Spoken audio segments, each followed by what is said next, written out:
Who's the Dick? This game is at the center of our customer service mentality here at Rossmann Group.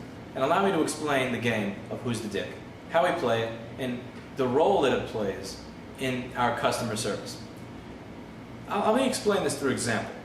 Let's say somebody has one bad sector on their hard drive. So they come in for preventative maintenance even though their computer works. And 2 months after we replace it and get all the data onto this new high-end expensive drive, the machine just dies completely. And they come back and we have to replace it under warranty and we're transferring the data. We say it'll be about 3 days. And at 3.5 days comes by and it's still transferring because it's a dead, fucked up drive. Now, the guy comes in and he's a little ticked and he complains and we apologize and the junior tech looks at me and goes, "Wow, what a dick," as he's walking out. So I have to take the junior tech aside and explain to him how this works. He paid a good amount of money for preventative maintenance and it died in 2 months. He's earned the right to be a dick. He can complain and I will listen to him. He can berate me and I will allow it. He can bitch and I'm not going to bitch back. He can leave a bad review and I will do nothing but reply with an "I'm sorry we failed you." Because he's earned the right to be a dick through the circumstances. Let's move on to a different situation. Somebody comes in and they say that they need this machine done as soon as possible.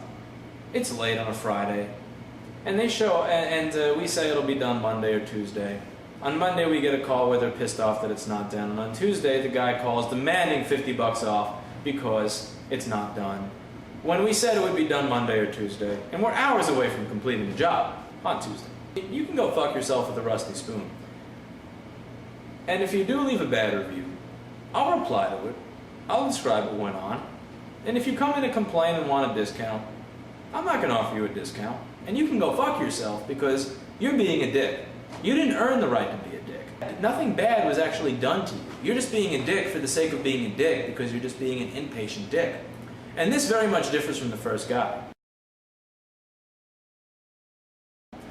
So when determining whether or not to give a discount, whether or not to go the extra mile for somebody, it's really important because everybody's going to be screaming, me, because they're down. Something doesn't work, and nobody wants to pay to get stuff fixed when it doesn't work. Again, you're not getting a shiny new car, you're not getting dinner at Olive Garden, you're getting back the same crap that you already had, just with less money in your wallet. So you have to think about this because most technicians fit into one or two fields. They're polarized towards, are they blaming us? Oh, they're impatient. Oh, they don't want to pay. Blah, blah, blah. And they're just, these old curmudgeons that just hate everybody. And, they don't really give a fuck. They just want to bring the customer into their reality of how fucked up everything is and just have them appreciate the fact that they're even touching their computer. In the real world, that doesn't work. And then there's the other one, which is oh, are you 99% happy instead of 100% happy? Okay, you're 99.5%. Okay, here's your money back. And I'm very sorry that we failed you. Why don't I just buy you a retina while we're at it? And just you know what, while you're at it, let me just get down on my knees and suck.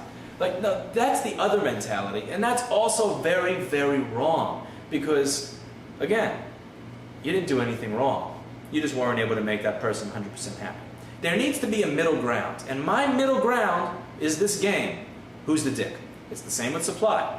If somebody buys 10 screens with overnight delivery because they need them, and 9 out of those 10 are bad, who's the dick? Who's going to apologize profusely, regardless of how that person curses me up and down and screams at me and calls me bad names? I will, because I earned it. They earned their right to be a dick. Therefore, I earned whatever it is I'm getting. Now let's say somebody needs something for a customer, and they live in California. They order it, one of this very popular part that they're going to use again, one of it, with parcel post shipping, and it's bad. And I get a call about the bad part, and then they spend 1 whole minute explaining to me how slow your shipping is. I can't believe I've never had to take a week and a half for something to get here. Well, of course it took a week and a half to get there, you jackass. Because you decided to nickel and dime and save 90 cents on priority mail, which would have been there in 2 fucking days. Of course it's slow. Who's the dick? You. You fucked your customer. You bought that part with the slowest fucking shipping. You told them it'd be done in a couple of days, and you bought one, knowing that every fucking day somebody's gonna call needing this. You bought one with the slowest shipping. Who's the dick? Am I going to take back your bad part? Of course. Am I going to give you a full refund on the bad part? Of course I will. Will I send you another one? Of course. Am I going to give you any other courtesy? No.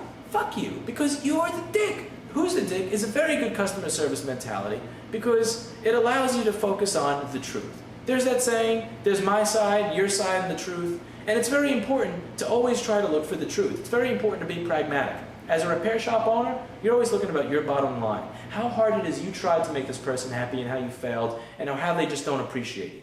As the customer, you're just never going to be happy because, again, you're paying $200 to $400 to get back the same piece of shit you had before. Anything short of this thing just working again and magically falling in your lap without anything falling out of your wallet is going to suck. So there has to be a middle ground. And it's important to not be the old curmudgeon. It's important to not be one of those, new fairy-ass customer service people who just thinks that if the customer's not 100% happy that you failed. Either one of those is wrong. You have to have a middle ground. Who's the dick is a great middle ground. And this is great at companies that rely on common sense in their employees. This is not going to work at companies that hire a bunch of people at minimum wage and have specific policies, because what they're doing is they're trying to take your situation and put it into a specific example that's in their rule book so they can reply with a specific solution.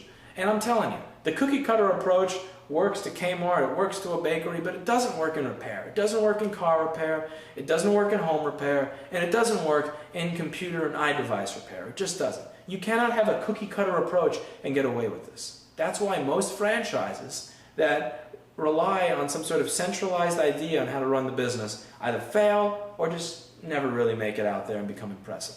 Don't be a cookie cutter business. Try to focus on who is wrong, always be open to the idea that you're wrong, always be open to the idea that they're wrong, and really analyze the situation.